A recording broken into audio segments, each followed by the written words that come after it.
আসসালামু আলাইকুম। রাষ্ট্রপতি শাহাবুদ্দিন চুপ্পু অর্থাৎ বর্তমান এক্সিস্টিং প্রেসিডেন্ট অফ বাংলাদেশ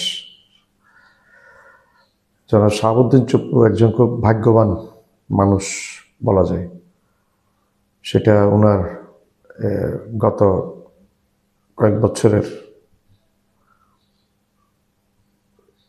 ওনার জীবনচরিত থেকে আমরা দেখতে পাচ্ছি। ওনার হাতে তিনজন সরকার প্রধান শপথ নিয়েছেন।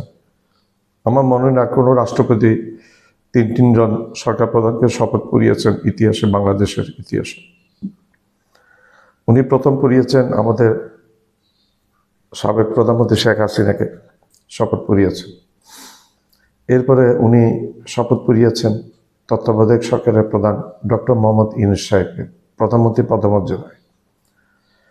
তারপর উনি শপথ করিয়েছেন কিছুদিন আগে বর্তমান এক্সিস্টিং প্রাইম মিনিস্টার প্রধানমন্ত্রী তারেক রহমানকে। তো একটা খুব এই ভাগ্যটা মনে হয় আর কারো কাছে ছিল না বাংলাদেশের ইতিহাসে, এটাই প্রথম। এই শাহাবুদ্দিন চুপ্পু সাহেব এক এক সময় এক এক কথাবার্তা বলেন। উনি পরিবেশের সাথে তাল মিলিয়ে কিন্তু ছোট ছোট করে কথাবার্তা বলেন। উনি একবার বলেছেন, উনি এখন তারেক জিয়ার সাথে, আমাদের প্রধানমন্ত্রী তারেক রহমানের সাথে উনি তাল মিলিয়ে চলছেন এবং বলছেন এক জায়গায় যে যদি বিএনপি সরকার চায় তাহলে উনি রাষ্ট্রপতি হিসেবে থাকবেন, অর্থাৎ পদত্যাগ করার ইচ্ছা নেই। এখন সুযোগ একটু ভালো মনে করেছে, কিন্তু এমনি বলছে যে যদি বিএনপি সরকার চায় তাহলে উনি রাষ্ট্রপতি হিসেবে থেকে যাবেন। তবে আমার মনে হয় না বিএনপি সরকার চাইবে, কারণ বিএনপির ইতিহাস ঘাটলে আমরা দেখতে পাই, বিএনপির ইতিহাস যদি আমরা ঘাঁটি তাহলে আমরা দেখতে পাই বিএনপি তাদের দলীয় নিয়ে পছন্দ মতো এবং তাদের আনুগত্য, দলীয় লোক এবং প্রধানমন্ত্রীর আনুগত্য লোক ছাড়া কাউকে প্রধানমন্ত্রী হিসেবে তারা এই পর্যন্ত নিয়োগ দিয়েছেন এবং ভবিষ্যতে দিবেন। সেক্ষেত্রে ওনার হয়তো একটা খায়েশ থাকতে পারে। উনি ভাগ্যবান এই কারণে, কারণ ওনার উপরে এই পর্যন্ত অনেক ঝড় ঝাপটা গেছে।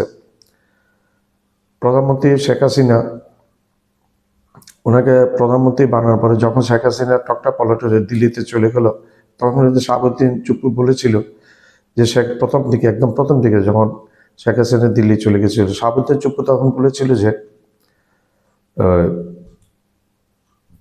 প্রধানমন্ত্রী শেখ হাসিনা ওনাকে ফোন করেন না, ওনার সাথে যোগাযোগ রাখেন না এবং ওনাকে দেখলে খুব একটা বেশি সুন্দর রিয়াক্ট করেন না।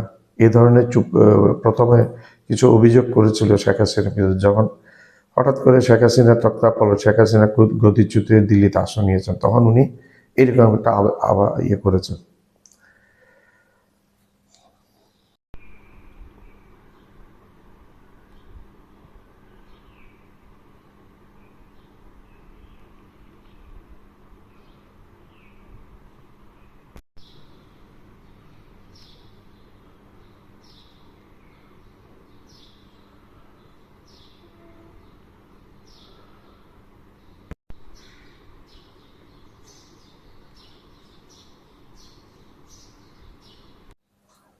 জিয়া রহমানের পদ ধরে এসেছিলেন, মানে এরশাদের পদ ধরে বেগম খালেদা জিয়া এসছেন।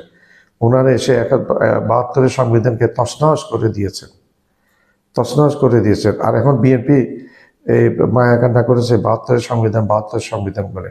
বর্তমান রাষ্ট্রপতি শাহাবুদ্দিন চুপ্পু বলেছে যে সংবিধানটা এরশাদ, জিয়া রহমান এবং খালেদা জিয়া মিলে তছনছ করে দিয়েছে। কীরকম একটা বৈষম্যপূর্ণ কথাবার্তা।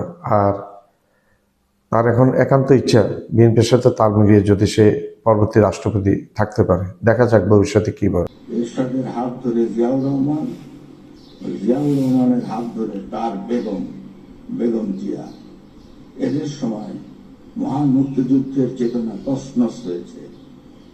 উনি এরপরে বলেছেন যে বর্তমানে তারেক রহমান সরকার প্রধান হওয়ার পরে উনি বলেছেন যদি বিএনপি চায়, অর্থাৎ বিএনপি সরকার যদি চায় তাহলে উনি রাষ্ট্রপতি হিসেবে থাকতে থাকবেন, অসুবিধা নেই। দেখেন চেঞ্জ হয়েছে। আরেক জায়গায় উনি বলেছেন যে যদি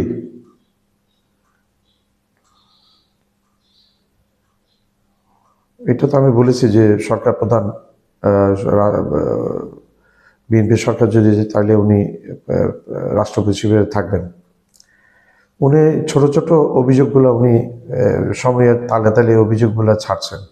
প্রথমে শেখ হাসিনার কথা বলেছেন, শেখ হাসিনার পলটের পরে, এখন তারেক জিয়া ক্ষমতায় আসার পরে উনি কথাগুলো বলছেন এবং এমন ঘনিষ্ঠভাবে তারেক জিয়ার সাথে হেসে দুই হাত ধরে বিয়ে করছেন যেন উনি মনে করছেন বর্তমান বিএনপি সরকার তাকে ক্ষমতায় রাখবে।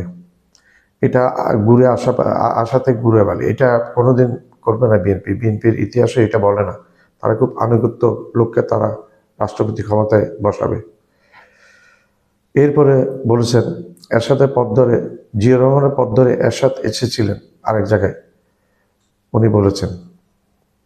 আমার চ্যানেলটা লাইক করবেন, শেয়ার করবেন, সাবস্ক্রাইব করবেন, বেল আইকনটা প্রেস করবেন, সাবস্ক্রাইব করতে ভুলবেন না। আবার বলছি, আমার চ্যানেলটা লাইক করবেন, শেয়ার করবেন, সাবস্ক্রাইব করবেন, বেল আইকনটা প্রেস করবেন, সাবস্ক্রাইব